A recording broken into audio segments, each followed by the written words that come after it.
Hello everyone, this is Said Preet Kamal. I'm a lecturer at Maheshwar Polytechnic College, Jalandhar. Today I will be discussing with you the subject details of computer networks. But before starting that, let's discuss about the Mission Fateh, the campaign run by Government of Punjab, and it says that we should fight against this coronavirus and we should wear mask. We should use the sanitizer. We should wash our hands regularly, and along with that, we should maintain the social distancing rules so that we could win together against this situation. So let's quickly move upon to the topic. As discussed previously in the last lecture, I have discussed about this Ethernet. We have discussed about the traditional Ethernet method, and now we will discuss about the fast Ethernet. So fast Ethernet says that it just upgraded the data rate to 100 Mbps, and rest all the things were same in the fast Ethernet. So it is having auto negotiation. That is a new feature that was added in the fast Ethernet, that it allows a station or a hub a range of capabilities.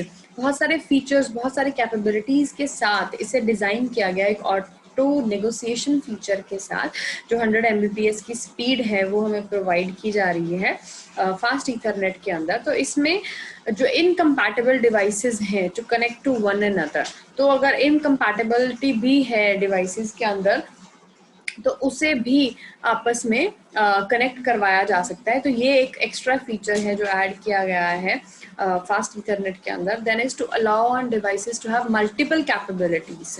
तो अगर multiple capabilities वाले devices हैं तो उन्हें भी networking के अंदर हम लोग जो हैं वो यूज कर सकते हैं. Then to allow a station to check a hub's capability. तो एक हब की कैपेबिलिटी जो है उसे भी चेक करने के लिए एक स्टेशन जो है वो उस हब की कैपेबिलिटी भी चेक कर सकता है कि whether a hub is working properly और नॉट. So these are some distinguished features जो ऐड किए गए हैं फास्ट ईथरनेट के अंदर.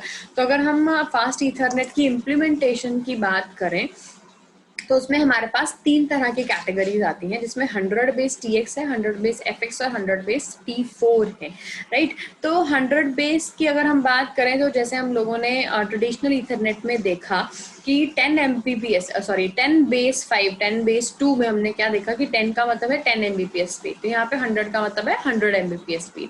बेस मीन जो बेस बैंड सिग्नलिंग हम लोग प्रोवाइड कर रहे हैं, और उसके बाद जो हम लोग यूज कर रहे हैं 5 2 या वो यूज कर रहे थे, तो उनका मीनिंग था डिपेंडिंग अपॉन द कैटेगरी और द वायरिंग जो हम लोग यूज कर रहे हैं, राइट. तो यहाँ पे 10 बेस TX, 10 बेस FX और 10 बेस T4 जो हम लोग यूज कर रहे हैं. तो 100 Mbps स्पीड है. 2 वायर कैटेगरी 5 UTP जो हमारी अनशिल्डेड ट्विस्टेड पेयर केबल्स हैं वो हम लोग इसमें यूज करते हैं. FX के अंदर हम लोग 2 वायर फाइबर यूज कर रहे हैं, और T4 में हम 4 वायर कैटेगरी 3 UTP जो है उनको यूटिलाइज कर रहे हैं. तो अगर हम गीगाबिट ईथरनेट की बात करें, नेक्स्ट जो है हमारा फास्ट ईथरनेट जो है, उसमें हमारी जो स्पीड है वो 10 से 100 Mbps तक बढ़ गई थी, राइट. जो गीगाबिट ईथरनेट है वो नेक्स्ट जो हमारी नेक्स्ट इसका लेवल नेक्स्ट लेवल है. तो जैसे हम फास्ट ईथरनेट की यहाँ पे बात कर रहे थे, तो इसमें सिर्फ चेंजेस क्या हुए हैं कि जो कैटेगरीज ऑफ वायर्स हैं वो चेंज हो गई हैं, जो हमारा स्पीड है वो चेंज हो गया है, और उसके बाद हम लोग पहुंच चुके हैं गीगाबिट ईथरनेट पे, जो फास्ट ईथरनेट से भी 10 टाइम्स ज़्यादा फास्टर है. तो इसमें हमारे पास 1 Gbps की या 1000 Mbps की स्पीड जो है वो हमें मिल रही है इसके अंदर. जो हमारा ट्रेडिशनल ईथरनेट था दैट वाज 802.3, जो हमारा फास्ट ईथरनेट था दैट वाज 802.3U, और अब जो गीगाबिट ईथरनेट है दैट इज उसका स्टैंडर्ड जो है 802.3Z जो आ रहा है, जिसमें कम्प्लीटली हम लोग ऑप्टिकल फाइबर यूज कर रहे हैं. एंड अलॉन्ग विद दैट यहाँ पे X जो है बेस के साथ हम लोग X जो है उसको साथ में यूज करने की कोशिश कर रहे हैं, राइट. तो गीगाबिट ईथरनेट जो है इसमें हम UDP केबल्स भी यूज कर सकते हैं. इसमें कैटेगरी 5 5E और 6 category 5 CAT 5 CAT 6 CAT 5E ये वाली सारी डिफरेंट केबलिंग टाइप्स हैं वो हम लोग इसके अंदर यूज कर सकते हैं. तो इसमें जो हम कैटेगरीज यूज करते हैं, जो इसकी टाइप्स क्लासीफाई करते हैं, वो होती हैं 1000 बेस से, 1000 base T, 1000 base U, 1000 base, इस तरह से हम लोग जो इनकी कैटेगरीज हैं 1000 बेस LX, ठीक है, तो ये वाली कैटेगरीज जो है वो हम लोग इसमें यूज कर रहे हैं गीगाबिट ईथरनेट के अंदर। तो ये एक डेस्कटॉप टेक्नोलॉजी बन चुकी है। एग्जिस्टिंग जो कॉपर केबलिंग इंफ्रास्ट्रक्चर्स हैं उसको भी यूटिलाइज करके आप गीगाबिट ईथरनेट जो है उसे इम्प्लीमेंट कर सकते हैं। तो ये फाइबर स्टैंडर्ड्स हैं एक तरीके के, तो इसमें मोस्टली हम फाइबर्स जो हैं आजकल उनको यूटिलाइज करने की कोशिश कर रहे हैं। तो गीगाबिट का मतलब है कि gigabits per second means 1000 into 10 raised to the power 6 means you can say it is around 1 and 9 zeros behind that, right? So gigabit if I will need to define तो 100 crore bits per second जो है वो इस Ethernet के through transmit हो रही हैं। और उसके गोल्स क्या हैं, क्यों गीगाबिट ईथरनेट जो है इसको डिज़ाइन किया गया है, इसको फास्ट ईथरनेट और ट्रेडिशनल ईथरनेट के साथ कंपैटिबल बना के डिज़ाइन किया गया है। इसका डाटा रेट जो है, जो डेटा रेट यूज़ हो रहा है इसमें वो 1 Gbps के अराउंड है।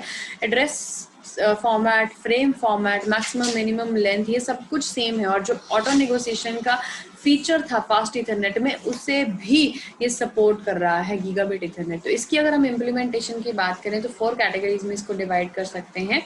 तो 1000 base SX, 1000 base LX, 1000 base CX, 1000 base T।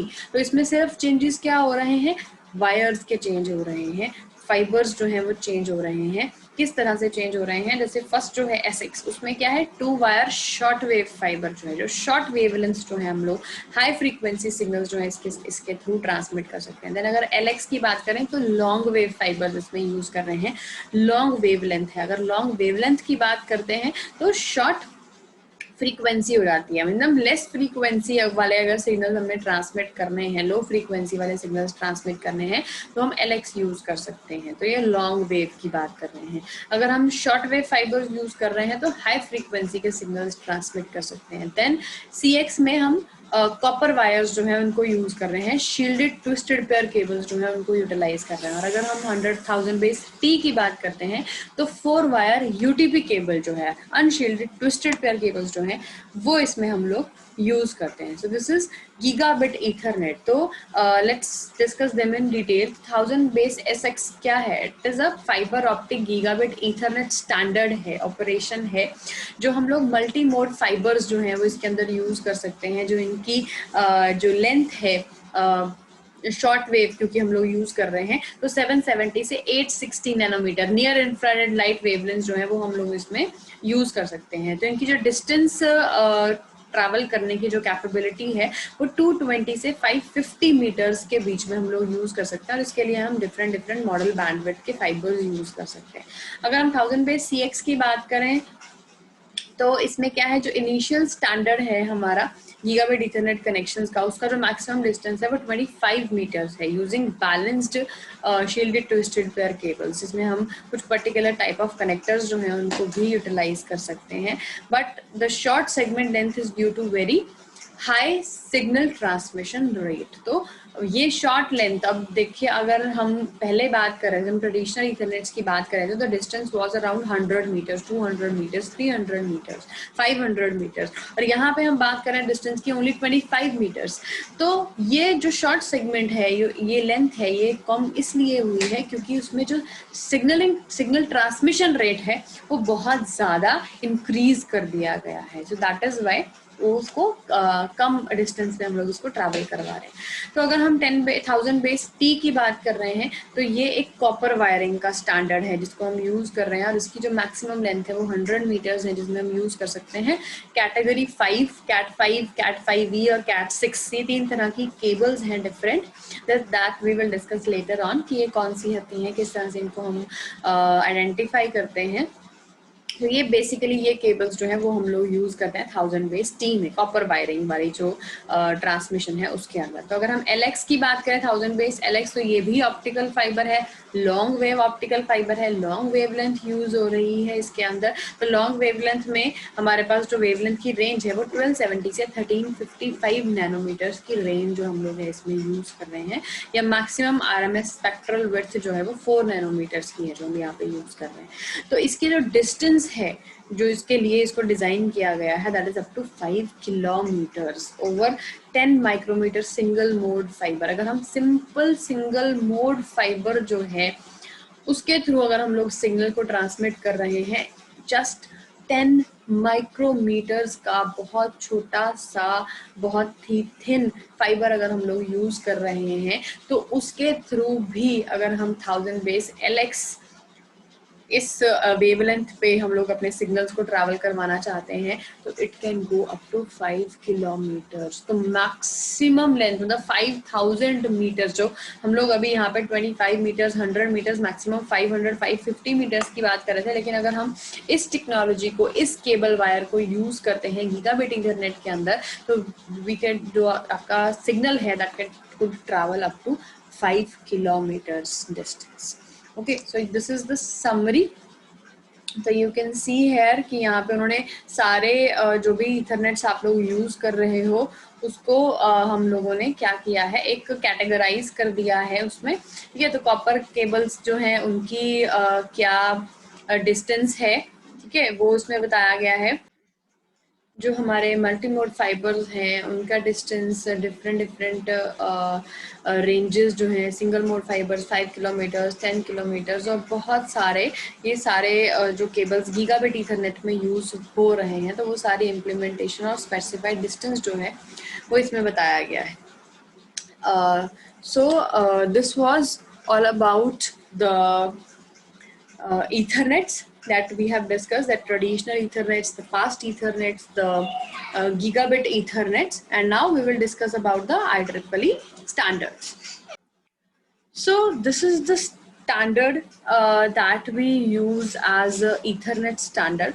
तो ये जो स्टैंडर्ड है वो 1985 में जो IEEE है, जो इंटरनेशनल इंजीनियर्स एसोसिएशन है, उसने ये प्रोजेक्ट जो है वो स्टार्ट किया था, project 802, to set the standards to enable the inter communication among the equipment from a variety of manufacturers. तो अगर बहुत सारे मैन्युफैक्चरर्स जो हैं वो डिफरेंट इक्विपमेंट्स बना रहे हैं, तो उन सबको अगर हम उन सब में से कोई चीज़ हम लोग यूज़ करना चाहते हैं, तो सबका एक स्टैंडर्ड होना चाहिए, सो दैट बनाए कोई भी लेकिन यूज़ उसे कभी भी कोई भी कर सके, और that does not seek to replace any part of the OSI और इंटरनेट मॉडल। तो हमें वो चीज़ को, किसी पार्ट को हमें चेंज ना करवाना पड़े, तो कोई भी स्टैंडर्ड हम लोग जो है वो स्टैंडर्ड अगर फॉर्मेट में हर एक चीज़ बनी होगी तो हम उसे यूज कर सकते हैं। तो that is the international standard of electronics engineers, right. तो instead it is a way of specifying functions of the physical layer and the data link layer of major LAN protocols.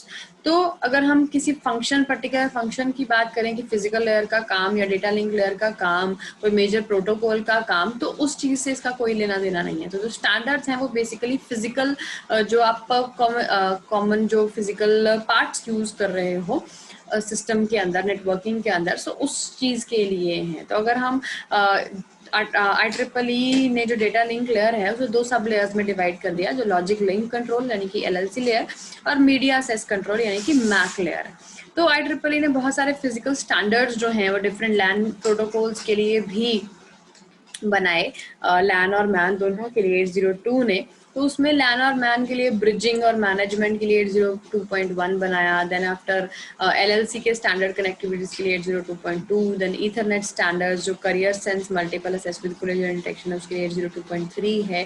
Then after token bus सेस के लिए 802.4 है। Then 0.24 है LLC standards के लिए। Then इस तरह से डिफरेंट स्टैंडर्ड्स के लिए अलग अलग जो स्टैंडर्ड फॉर्मेट्स थे वो बनाए गए। 802 के साथ ही वाईफाई के लिए अलग, ZigBee के लिए अलग, बॉडी एरिया नेटवर्क के लिए अलग, WiMAX के लिए अलग, तो इस ब्लूटूथ के लिए अलग। तो इस तरह से जितने भी आप नेटवर्किंग के अंदर जो भी चीज़ें यूज़ कर रहे हो, जितने भी कनेक्टर्स यूज़ कर रहे हो, वो सारे स्टैंडर्डाइज्ड हैं और वो IEEE 802 प्रोजेक्ट के अंदर स्टैंडर्डाइज किए गए हैं, सो दैट कोई भी मैन्युफैक्चरर हो लेकिन उनकी जो पिन कॉन्फ़िगरेशन है, उनका जो साइज़ है हर एक कनेक्टर का, हर एक केबल का, वो सब कुछ स्टैंडर्डाइज होना चाहिए, सेम होना चाहिए, ताकि कोई भी उसे कभी भी यूटिलाइज कर सके।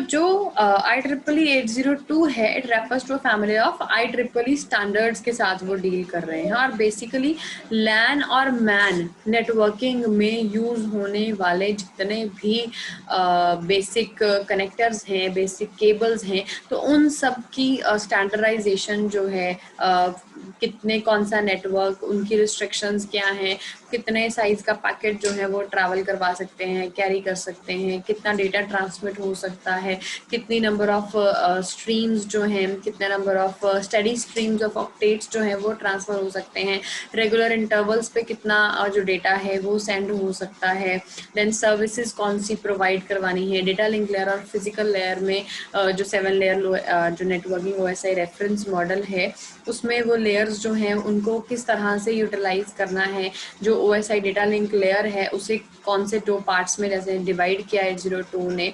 LLC और मैक लेयर के अंदर, तो ये सारा कुछ जो था वो 802 के अंदर ही डिफाइन किया गया था, जिसमें ये सारी लेयर्स और ये सारा वर्क जो है वो गिवन है। तो कौन सी कितनी स्पीड जो है डेटा की, everything was defined, not only the connectors, the basic physical connectors, but along with that the logical signaling inside, that how the bridging network, how the network will be managed, the token bus, the token ring, whatever, and how these things will be used, coaxial cable, the speed, the modems, the wireless systems, the Bluetooth systems, the Wi-Fi systems, whatever are to be utilized in case of networking.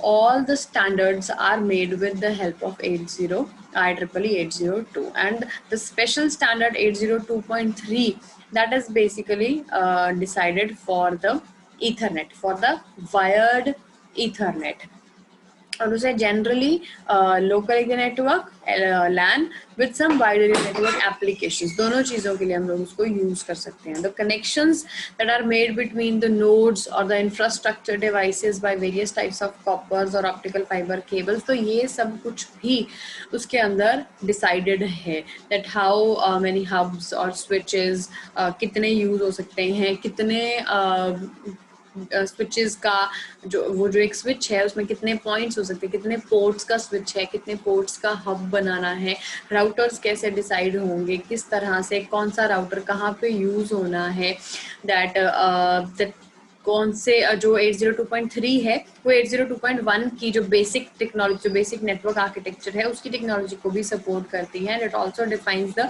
LAN access method using CSMA CD, तो उस चीज़ को भी ये define करता है कि जो carrier sense multiple assess system है, कि जो करियर है वो जब सेंड होगा आपके नेटवर्क के अंदर तो ये असेस करेगा पूरे नेटवर्क को कि वहाँ पे जो लाइन है वो फ्री है या नहीं डेटा को सेंड करने के लिए। तो this is the multiple assess system, कि वो सेंस करेगा मल्टीपल टेक्निक्स के साथ कि आपका जो नेटवर्क है is it ready to receive the data, receive the signal और नॉट। और कोलिजन डिटेक्शन का मतलब है if still after checking, say for example दो पीसीज हैं एक नेटवर्क के अंदर, दोनों ने सेम टाइम पे अपना career sense multiple assess signal भेज दिया एंड दोनों ने चेक किया कि आपका जो नेटवर्क है और जो लाइन है डाटा सेंड करने के लिए वो क्लियर है, और एट द सेम टाइम दोनों ने क्या किया, अपना सिग्नल जो है वो ट्रांसमिट कर दिया। तो अब अल्टीमेटली क्या होगा कि जब उन्होंने चेक किया तो दोनों, तो सिग्नल जो लाइन थी वो क्लियर थी, वो फ्री थी, तो उसमें कोई भी प्रॉब्लम नहीं थी, ट्रांसमिशन हो सकती थी। लेकिन जब दोनों ने इकट्ठा डेटा सेंड कर दिया तो लाइन तो एक है, वायर एक है, केबल एक है, डेटा दोनों ने इकट्ठा सेंड कर दिया तो वो डेटा क्या होगा, it will collide with each other. तो ये जो टेक्निक है, जो प्रोटोकॉल है CSMA CD, ये क्या करेगा, it will indicate both the senders that your data has been collided, आपका डेटा जो है वो कोलाइड हो चुका है, आपका डेटा जो है वो एक दूसरे के साथ मिक्स हो चुका है या टकरा चुका है। तो अब आप क्या करो, अपना डेटा जो है उसको दोबारा से आपको सेंड करना पड़ेगा, तो मैं इसको कैंसिल कर रहा हूँ data, right? So this is the standard, this is the standardization that the specified this international standard जो है, इसमें ये सारी चीज़ें जो है वो डिफाइंड है, ये सारे प्रोटोकॉल्स डिफाइंड हैं, द वेज आर डिफाइंड कि किस तरह से कौन सा काम जो है वो किया जाना है, right. So this is the 802.3 standard, and this was all about today's topic. So I wish you all are clear with today's topic. So we will meet in the next lecture. Till then, take care, do like and comment on my videos so that I could know that you have gone through it thoroughly. Okay, thank you, take care, bye bye.